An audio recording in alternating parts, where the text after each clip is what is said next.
오늘은 여호수아서 3장의 말씀을 보도록 하겠습니다. 이 3장의 내용은 하나님께서 여호수아를 통해서 이스라엘 백성들에게 이제 요단강을 건너게 하는 내용인데요. 이 요단강을 건널 때 하나님께서 어떻게 역사를 이루는가, 오늘 이 말씀을 통해서 깨달을 수 있기를 주님의 이름으로 축복합니다. 3장 1절에 또 여호수아가 아침에 일찍이 일어나서 그와 모든 이스라엘 자손들과 더불어 시딤에서 떠나 요단에 이르러 건너기 전에 거기에 유숙하니라.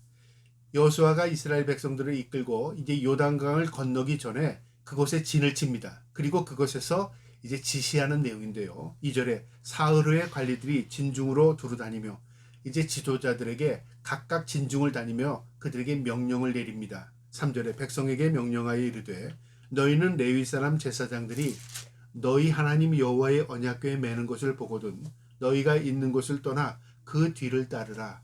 전쟁의 이제 시작을 알리는 내용이 뭐냐면요. 제사장들이 언약궤, 법궤를 들고 이제 자리에 일어나서 앞장서는 겁니다. 하나님이 먼저 가신다 그 말이죠.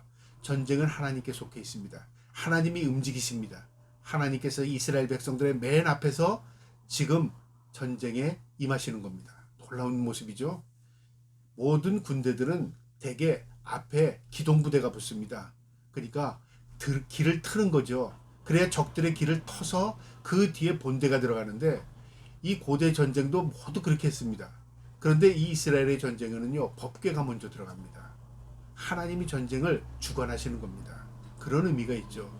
제사장들이 법궤를 메고 언약궤를 메고 일어서면 모든 군대를 이제 정렬하고 그 뒤를 따릅니다. 4절에 그러나 너희가 그 사이의 거리가 2000 규빗쯤 되게 하고 그것에 가까이 하지 말라. 하나님과의 거리, 그러니까 이 언약궤와의 거리를 2000 규빗, 한 규빗이 팔뚝만의 거리거든요. 그러니까 오늘날 이 메타로 하면 912m가 됩니다. 한 900m 정도, 그러니까 눈에 보일 정도의 거리죠. 멀리서도 이 언약궤를 메고 한 제사장들의 모습이 보입니다. 그거보다 좀 멀어지면 이제 거리가 많이 떨어지는 거죠. 그러니까 눈에서 보일 정도의 거리를 뒤뒤고 따라가는 겁니다. 본대가요. 그러면 너희가 행한 길을 알리니 너희가 이전에 이 길을 지나보지 못하였음이니라 하니라. 너희가 가보지도 못한 길이었고 누구도 알지 못하는 길이지만 먼저 제사장들이 이 언약궤를 메고 이동할 때 저 길이구나. 그 모든 백성들이 그 뒤를 따르라 그 말이죠. 하나님께서 길을 여시는 겁니다. 5절에요. 여호수아가 또 백성에게 이르되 너는 자신을 정결하게 하라. 여호와께서 내일 너희 가운데 기한 일들을 행하시니라. 여호수아가 백성들에게 또 뭐라고 말하냐면요. 군대들입니다. 너희가 성결하게 하랍니다. 우리가 보통 전쟁에 나간 군인들에게는 너희가 무장을 갖춰라. 너희가 무기를 손질해라. 너희가 체력을 잘 관리해라. 너희가 뭐 먹을 것을 준비해라. 우리가 어떤 전쟁을 하게 되면 그런 것 준비하잖아요. 물론 그런 것도 준비하겠지만 여호수아의 명령은 성결하게 하라. 이 전쟁은 어떤 전쟁이죠? 하나님의 뜻을 이루는 전쟁입니다. 거룩한 전쟁입니다. 하나님께서 앞서십니다. 백성들이 따를 때는 성결한 모습으로 따라야 한다 그 말이죠. 그러니까 대장 대신 하나님께서 앞서가실 때 그 백성들은 성결한 모습으로 주님을 따르라 그 말입니다.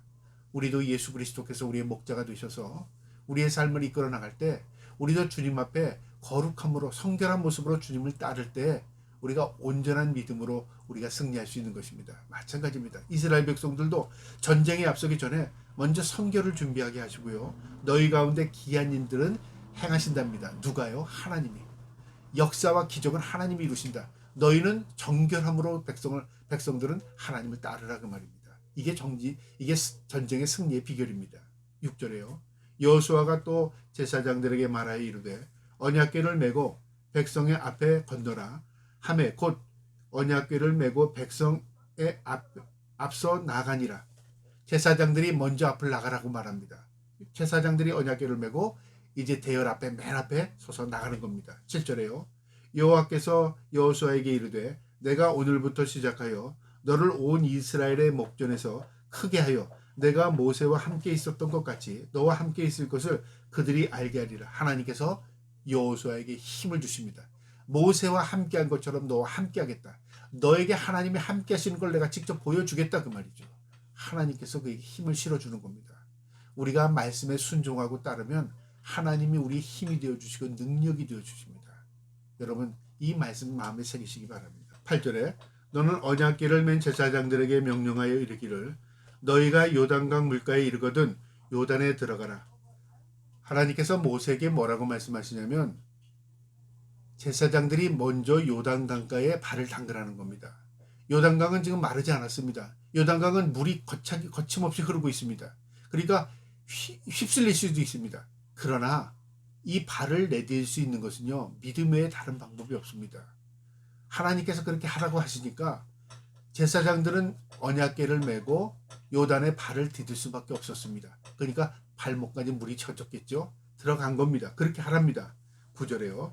여호수아가 이스라엘 자손에게 이르되 이리 와서 너희와 하나님 여호와의 말씀을 들으라 하고 너희들은 모두 하나님의 말씀에 귀를 기울이라 그렇게 명령합니다. 또 말하되 살아계신 하나님이 너희 가운데 계시사 가나안 족속과 헷 족속과 히브 족속과 브리스 족속과 기르가스 족속과 아모리 족속과 여부스 족속을 너희 앞에서 반드시 쫓아낼 줄을 이것으로 너희가 알리라. 모세가 이스라엘 백성들에게 하나님 말씀 들으라 그렇게 하면서 뭐라고 말하냐면 이제부터 하나님께서 이 가나안 땅에 있는 7족속 이 이방 7족속을 하나님께서 다 내쫓고 전멸하게 하실 것이다. 하나님이 우리의 승리자가 되게 하실 것이다. 그러니까 믿음으로 이 강을 건너라 그 말이죠.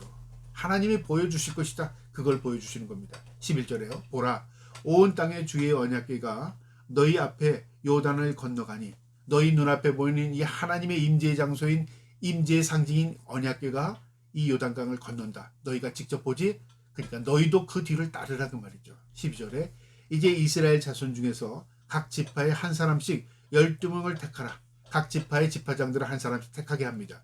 13장 3절에 온 땅이 주 여호와의 궤를 맨 제사장들이 발바닥에 요단물을 밟고 멈추면 요단물 곧 위에서부터 흘러내리는 물이 끊어지고 한 곳에 쌓여 서리라. 제사장들이 이 강을 건너기 시작하면 또 강 앞에 서면 물이 점점 줄어들 것이고 이제 제사장들이 법궤를 메고 이 요단강 중앙에 들어가면 물이 위에서부터 멈추게 될 것이다 그 말이죠. 점점 줄어들다가 어느 순간에 물이 멈춥니다. 놀라운 기적입니다. 여러분 흐르던 강이 멈출 수 있는 것은 그냥 막아야 됩니다. 막는다고 멈춰지지 않습니다. 막으면 또 조금 지났다 또 넘칩니다. 지금 이 이동하는 군대가 얼마 정도 될까요? 이스라엘 백성들이 남자만 200만 이상이 넘습니다. 군대 조직 이 많은 인원이 지금 요단강을 건너는 겁니다. 이 요단강을 건널 때는 이게 1시간 2시간으로 됐을까요? 이게 시간적으로도 굉장히 오래 걸렸을 것입니다. 그럼에도 불구하고 요단강을 마르게 하시는 게 하나님의 놀라운 기적을 모든 백성들이 다 보게 하신다 그 말이죠. 14절에 백성이 요단을 건너려고 자기들의 장막을 떠날 때 제사장들은 언약궤를 메고 백성 앞에서 나가니라. 언약궤를 메고 백성들 앞에 나가고 백성들은 그 뒤를 따르고 15절에 요단이 곡식 거두는 시기에는 항상 언덕에 넘치더라. 곡식을 거둘 때가 추수 때입니다. 늦은 비입니다. 이 비는요 여느 때보다도 이 요단강이 범람할 시기였는데 그때 또 비가 오면 더 넘칩니다. 넘치기 좋은 시기였습니다. 그러니까 건너기가 일반적으로도 건너기가 굉장히 어려운 시기입니다. 그런데 많은 사람들이 이 강을 건널 때는 목숨이 위태로울 수 있는 그런 위험 부담을 가지고 있는 겁니다. 그럼에도 불구하고 하나님께서 건너라고 말씀하십니다. 궤를 맨 자들은 요단의 이름에 궤를 맨 제사장들의 발이 물가에 잠기자 제사장들이 언약궤를 메고 건널 때 발목까지 물이 잠긴 겁니다. 곧 위에서부터 흘러내리던 물이 그쳐서 점점 들어가면 들어갈수록 허리가 잠기고 가슴이 잠기고 해야 될 텐데 무릎까지 잠기더니 어느 순간부터는 걸으면 걸을수록 물이 점점 줄어드는 겁니다.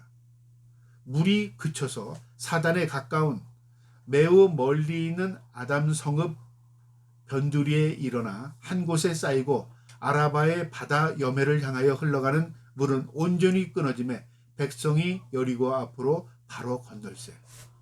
점점 줄어들더니 어느 순간에 물이 멈춘 겁니다. 그리고 백성들은 마른 땅을 건너는 겁니다.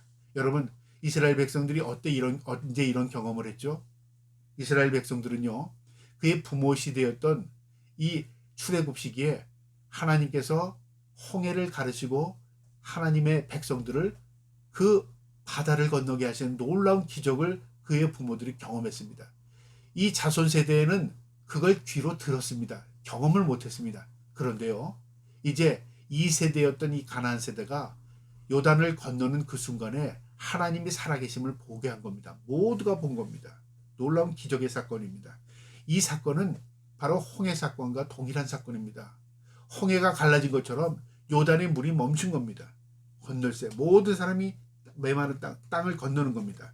17절에요. 여호와의 언약궤를 맨 제사장들은 요단 가운데 마른 땅에 굳게 섰고, 이제 제사장들은 요단 중앙에 법궤를 메고 굳게 서 있습니다. 백성들은 다 그 강을 건넙니다. 건널 때까지 법궤는 중앙에 서 있는 겁니다. 무엇을 의미합니까? 하나님이 이스라엘 백성을 지키고 계신다. 전쟁은 하나님께 속해 있다. 너희는 하나님의 말씀대로만 사면 너희는 승리한다, 그거죠. 우리에게 주는 교훈이 뭐죠? 하나님이 세상의 주인이십니다. 우리가 하나님 말씀대로 명령대로 살면 모든 것에 승리할 수 있습니다. 요단을 건너기를 마칠 때까지 모든 이스라엘은 그 마른 땅을 건너갔더라. 여러분, 하나님께서 이끄시는 이 이스라엘 백성들은요, 하나님의 명령을 통해 하나님의 말씀을 순종하고 전쟁했을 때 모두 승리합니다. 우리에게 주는 교훈이 있습니다. 우리가 세상을 나갈 때 무엇으로, 내가 가진 것으로, 능력으로, 어떤 것으로 내가 세상을 이기고 사는 것 같지만요, 그렇지 않습니다. 세상에 우리가 이길 수 있는 방법은 단 한 가지입니다. 하나님 말씀대로 순종하며 사는 것입니다. 그것이 세상을 우리가 이기고 승리할 수 있는 비결입니다. 이 말씀 마음에 두시고요. 전쟁은 하나님께 속해 있다. 세상의 주인은 하나님이십니다. 나에게 승리를 주시는 분은 하나님이십니다. 나는 하나님의 말씀대로 순종하고 살겠다. 이 결단이 있기를 주님의 이름으로 축복합니다. 아멘.